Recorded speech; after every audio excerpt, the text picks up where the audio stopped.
ओम शांति। आज 25 फरवरी 2021 की साकार मुरली। पहले सुनते हैं मुरली के कुछ मुख्य पॉइंट्स। बाप ही आकर भूले हुए को पूरा रास्ता बताते हैं। रास्ता बतलाने वाला आता है तो सब आत्माएं मुक्ति धाम में चली जाती है। इसलिए उनको कहा जाता है सर्व का सद्गति दाता। बाप सहज से सहज युक्ति बताते हैं। देह के सब संबंध छोड़ देही अभिमानी बन बाप को याद करो। बाबा ने कहा जब तक रचता खुद न आए तब तक रचता और रचना को जान नहीं सकते। बाप ही आकर बतलाते हैं मैं साधारण तन में प्रवेश करता हूं। फिर बाबा ने कहा मुख्य मुख्य पॉइंट से बुद्धि में धारण होगी तब याद की यात्रा में रहेंगे। पत्थर बुद्धि है ना। फिर आगे बाबा ने कहा कोई समझते हैं अभी टाइम पड़ा है, पीछे पुरुषार्थ कर लेंगे, परंतु मौत का कोई नियम थोड़ी है। कल मर जाएं तो कल कल करते मर जाएंगे। पुरुषार्थ तो किया नहीं, इसलिए ऐसे मत समझो बहुत बस पड़े हैं। अब मुरली सुनते हैं विस्तार से। मीठे बच्चे, तुम्हें याद में रहने का पुरुषार्थ जरूर करना है, क्योंकि याद के बल से ही तुम विक्रमाजीत बनेंगे। प्रश्न, कौन सा ख्याल आया तो पुरुषार्थ में गिर पड़ेंगे। खुदाई खिदमतगार बच्चे कौन सी सेवा करते रहेंगे।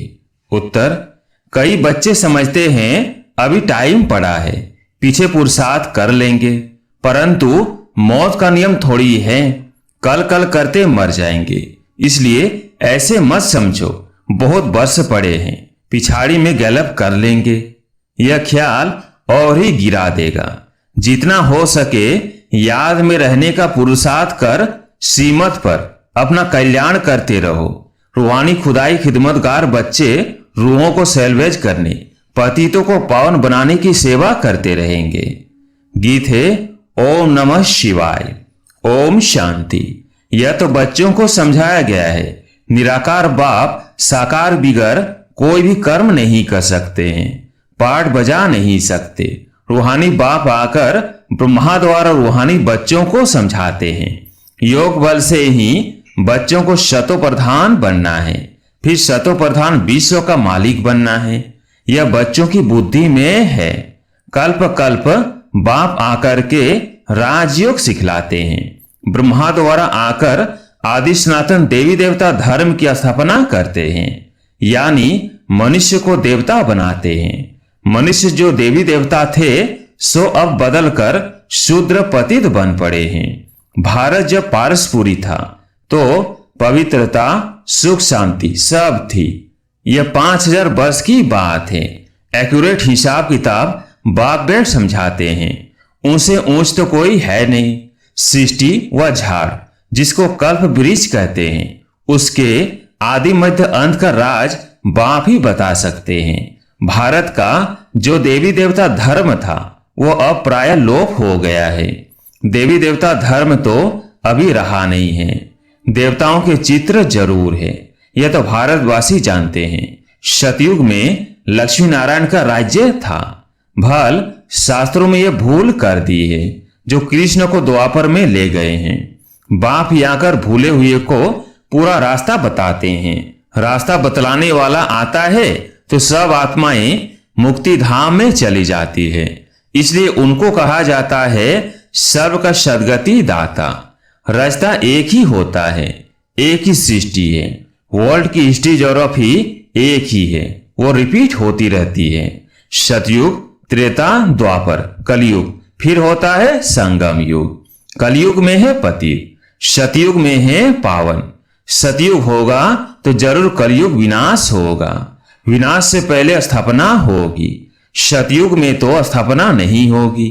भगवान आएगा ही तब जब पतित दुनिया है। सतयुग तो है ही पावन दुनिया।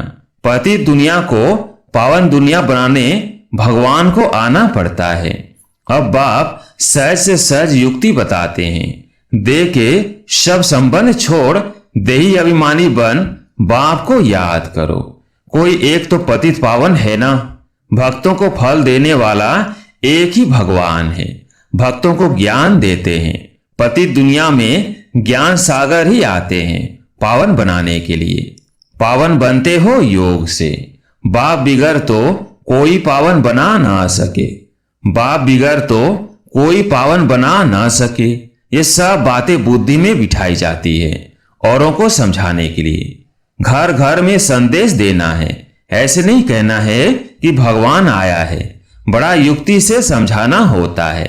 बोलो वो बाप है ना, एक है लौकिक बाप और दूसरा है पारलौकिक बाप। दुख के समय पारलौकिक बाप को ही याद करते हैं, सुख धाम में कोई भी याद नहीं करते हैं। सतयुग में लक्ष्मी नारायण के राज्य में सुख ही सुख था, प्योरिटी, पीस, प्रॉस्पेरिटी थी। बाप का वर्षा मिल गया, फिर पुकारते क्यों?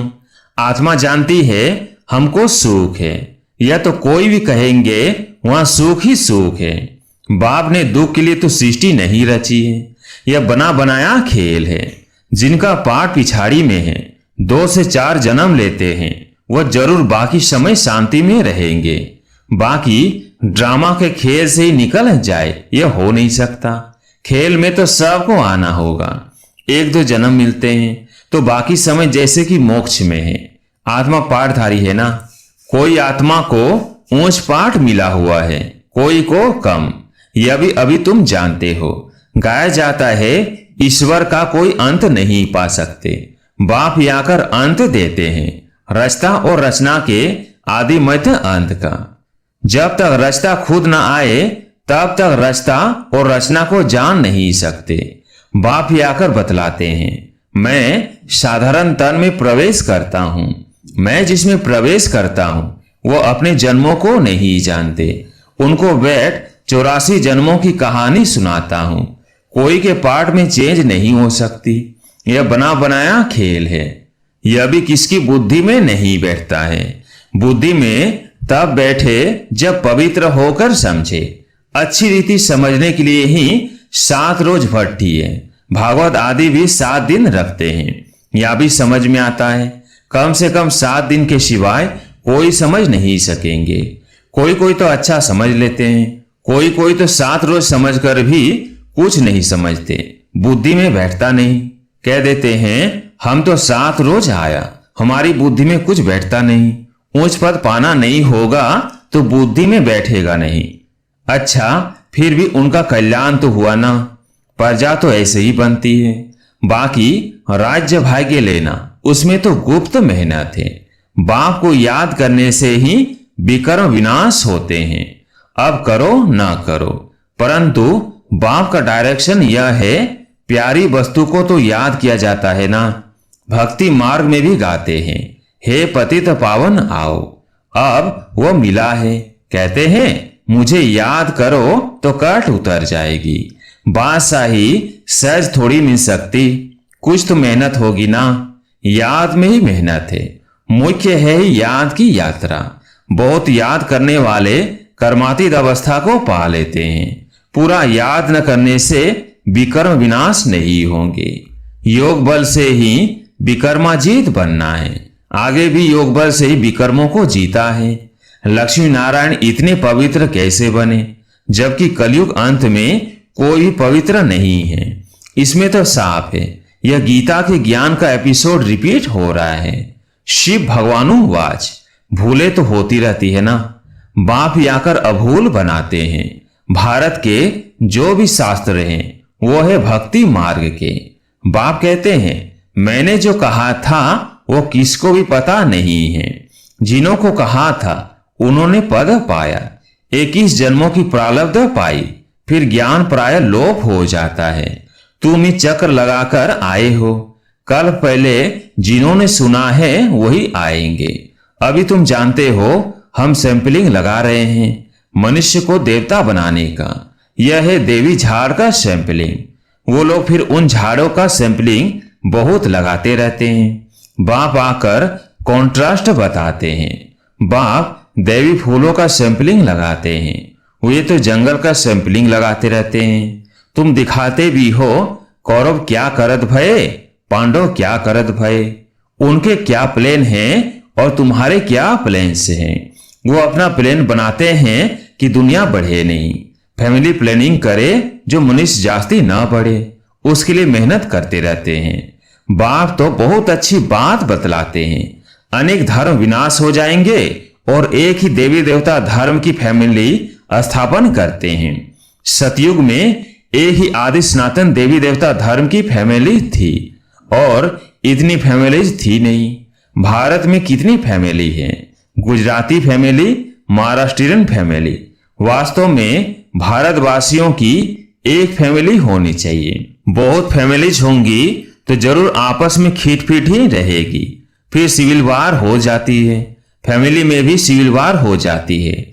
जैसे क्रिश्चियन की अपनी फैमिली है, उन्हों की भी आपस में लगती है। आपस में दो भाई नहीं मिलते, पानी भी बांटा जाता है। सिख धर्म वाले समझेंगे हम अपने सिख धर्म वालों को जास्ती सूख दे, रग जाती है तो माथा मारते रहते हैं। जब अंत होती है तो फिर सिविल वार आदि सब आ जाती है, आपस में लड़ने लग पड़ते हैं।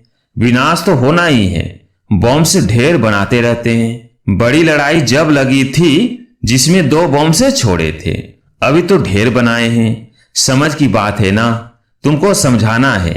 यह लड़ाई वही महाभारत की है। बड़े बड़े लोग जो भी है कहते हैं अगर इस लड़ाई को बंद नहीं किया तो सारी दुनिया को आग लग जाएगी। आग तो लगनी ही है, यह तुम जानते हो। बाप आदि सनातन देवी देवता धर्म की स्थापना कर रहे हैं, राजयोगी सतयुग का। वह देवी देवता धर्म अप्राय लोप है, चित्र भी बने हैं। बाप कहते हैं कल्प पहले मुआफिक जो विघ्न पड़ने होंगे वो पड़ेंगे। पहले थोड़ी पता पड़ता है, फिर समझा जाता है कल पहले ऐसे हुआ होगा।